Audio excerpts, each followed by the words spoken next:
yung motibo niya para makalabas ng kulungan. Meron po tayong ebidensya nito. Meron siyang text message si Madriaga papunta kay Lieutenant Colonel Nolasco, Lieutenant Colonel Dennis Nolasco. Ang sinasabi niya doon, Nolasco, sabihin mo na lang na sa akin mo binigay yung confidential funds at ako na lang magpapaliwanag kung saan ko dinala. Huwag ka mag-aalala sa akin kasi makakalabas ako ng kulungan, magiging state witness ako.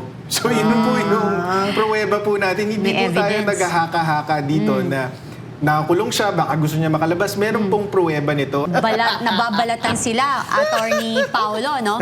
Sa napanood natin sa nakaraang hearing, kitang-kita natin na ang kanilang layunin ay siraan, i-character assassinate, imalay ng ating Vice Presidente. Kasi tama ka, kasi hindi nila magagawang labanan siya sa patas na labanan. Kaya nga, sa mga kababayan, kaya nga po si VP Sara hindi humaharap kasi gusto niya isampa na yung kaso, dun siya sasagot. Hindi katulad nito na mala pelikula ang ginagawa, na meron pang script, meron pa tayong best actor, may mananalong pang FAMAS and all, di ba? Talagang iba-iba yung laban nila eh. Kasi they really wanted na ma-psych nila or ma-brainwash nila ang tao na ganito si VP Sara. And you know, maganda yung ginagawa ni VP Sara na hindi humarap. Kasi ba't kaharap? Sa alam mo naman na ang gagawin lang sa bababoyan, tsaka kitang-kita yun naman dyan sa Congress. Anong ginagawa nila pag meron lang magki-question? Alam mo yung nakakatawa? Oh. Yung sinasabi ng witness, ang dami-daming sinasabi. Tapos Pero ito, pag tinatanong mo, bawal. binisita pa daw siya ni VP Sara doon. Sino ba itong gwapo na ito bibistahin ng Vice Presidente? Actually, Attorney Bing, dun sa usapin na yon, pang ilang version na yan ng kwento kasi nagbago-bago na. Ang unang kwento niyan ni Madriaga, according to Attorney Palad, ay binisita daw si Madriaga sa kulungan ni VP Sara para pigilan na mag-testify. Yun ang unang labas nila nung December pa lang. Ang problema, wala pang isang linggo, lumabas na agad si Secretary John Vic Remulla para pasinungalingan yon. Ang sabi niya, hindi binisita ni VP Sara si Madriaga, ang binisita niya si Congressman Teves. Si Arne. Oo. So ngayon na nahuli na siya sa kasinungalingan niya, bago na naman yung version niya. Ang sabi niya, hindi siya talaga binisita ni VP Sara, kundi dumaan lang daw si VP Sara, tapos nag-hi. Tapos, pinatawag daw si Madriaga ng jail warden. May telepono daw. Inabutan ng telepono, tinatanong, tapos yung sa telepono daw, si VP Sara daw yung boses sa kabilang dulo ng linya. So, Dapat ipasabi na nila itong jail warden. At saka Diyan yung ba telepono, warden na ipa-forensic. hindi, pero pabago-bago kasi siya ng kwento kasi puro kasi nungalingan nga ang sinasabi nito. Parang yung painting, ang sabi, ako nagbigay niyan. Nung lumabas si Tanya Gaysanoli, iba na. Parang inutusan daw siya ni VP Sara na magkopyahin yung painting na yon. So pinapakomento ako, ang sabi ko, final na ba talaga yung kwento na yan? Kasi hanggat Ang daming diba, verses. papalit ng papalit. So antayin na lang namin yung final version bago namin sagutin yan. At saka, it's already attorney. You may not want to say it, pero I will say it. This is already a done deal. Itong sinatawag natin na kangaroo court. Bakit kaya kangaroo ang sinatawag pag ang kangaroo court? Anyway, from what you see, mga kababayan, na ang proseso dito ay masyado na pong partisan. Wala na pong fairness tsaka impartiality. At na-feel yan unang-una ni Congressman Paulo Marcoleta. Alata na po yan. Kaya ngayon, magtataka sila, bakit ang mga abogado ni VP Sara at si VP Sara ay umakyat na naman sa Supreme Court to question the due process requirement in the Committee on Justice? Bakit kayo magtataka? Talaga namang kahit sinong manonood sa inyo, halata naman na kahit kapwa nyo, congressman, ay ipapastrike off from the records ang kanyang objection o manifestation. Buti na lang yung vice chair na si Congresswoman Jennifer letter L from Mindanao Ang objection niya was in the form of a manifestation na sinasabi niya na dapat yung complaint lang ang titingnan natin.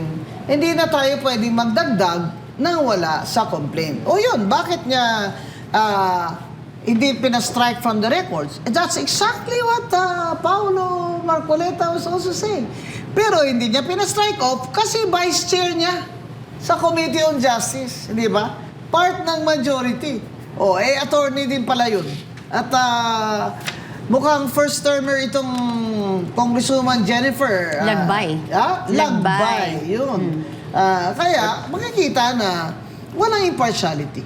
Walang fairness, which is a number one requirement of due process under the Constitution. Yes, correct. Is that any agency or body that will make decisions must be impartial and must be fair, di ba? And follow the appropriate procedural rules. Dagdagan ko lang, Attorney Bing. So, tama yung sinabi mo yung fairness eh. Kasi ang hinihirit ng mga miyembro ng House Justice Committee, sumusunod kami sa due process, naghihiring na nga tayo, inimbitahan ka na nga dito eh. Pero kaya naman talaga may due process para may fairness.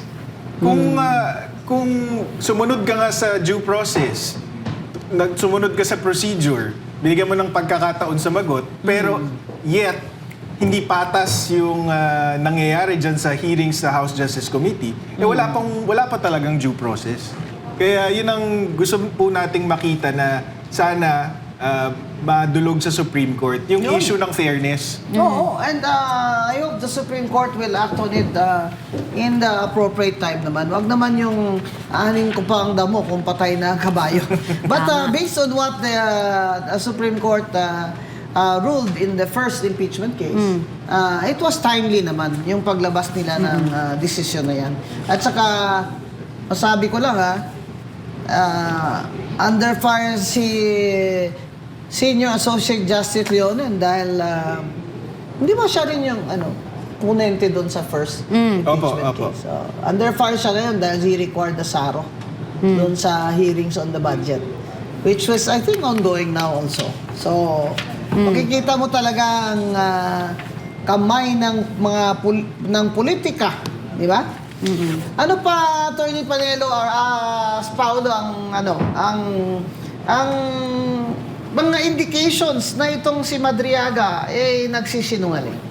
Dun sa mga critical na aligasyon laban kay VP Sara at kay dating Pangulong Duterte, wala siyang ebidensya.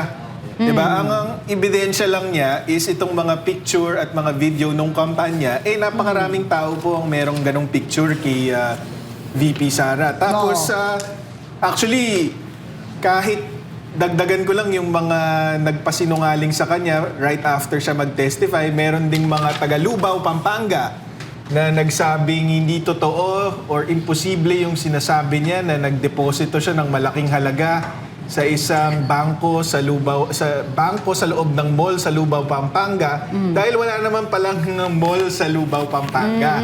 Tapos meron pang land bank managers checks na medyo questionable kasi